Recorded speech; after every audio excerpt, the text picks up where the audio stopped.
We walk through our daily lives assuming the physical world is solid, but the boundary separating the living from the dead is incredibly fragile. Ordinary people stumble across this threshold every day, often by accident. Sometimes all it takes is a wrong turn late at night to see the walls of our reality distort. Most encounters begin with passive spirits, echoes born from immense sorrow or unresolved tragedy. These entities remain tethered to the location of their trauma. A college student named John discovered this during a late-night shift at a small pizza shop. Answering a 1 a.m. order, John arrived at a rotting house deep in the forest. Inside, he encountered the apparitions of 2 young girls and the terrifying shadow of a woman. It was only the next morning that he learned the house had been empty for 3 years, ever since that mother and her daughters were murdered inside. While John escaped the forest, others invite the intersection through simple proximity. A teenager named Jimmy encountered this veil on a highway in his family's village. While passing a fresh corpse on the road, he pocketed a discarded bangle, unaware he was tethering himself to the deceased.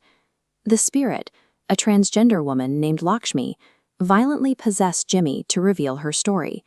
She had been slaughtered by her own family for her identity, and her spirit remained in a state of terminal agony, using Jimmy's body to scream for the justice she never received.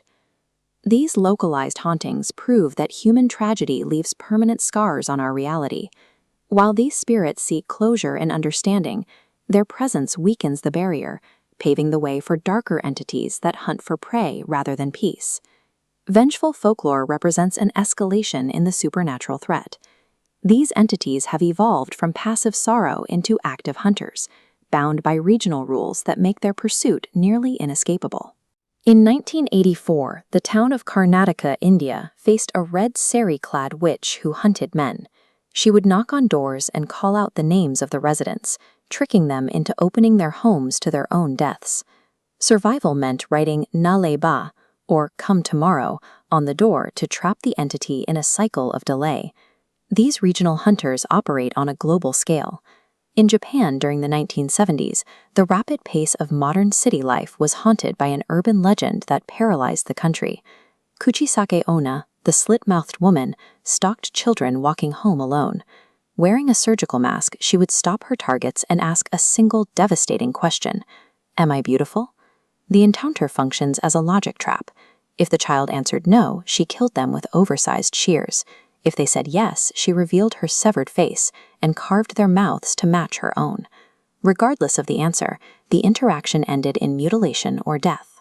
While folklore entities are deadly, they are bound by geography and specific rituals. However, humans often bypass these safeguards by willingly inviting evil into their lives through disrespect or curiosity. The invited curse occurs when human behavior triggers a paranormal attachment.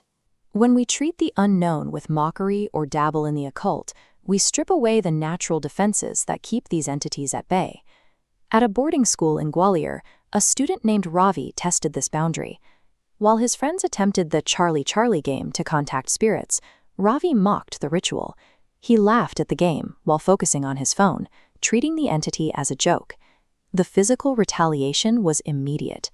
After the lights flickered and died, Ravi was violently choked by an unseen force. He was found blue-faced and unconscious, waking up in a hospital 2 days later with his memory of the incident completely erased. Invited evil can also masquerade as innocence. In the Annabelle case, nursing students Donna and Angie accepted a moving doll into their home after a medium claimed it held the spirit of a 7-year-old girl. Their pity acted as a direct invitation for the entity to stay. This invitation nearly cost them their lives.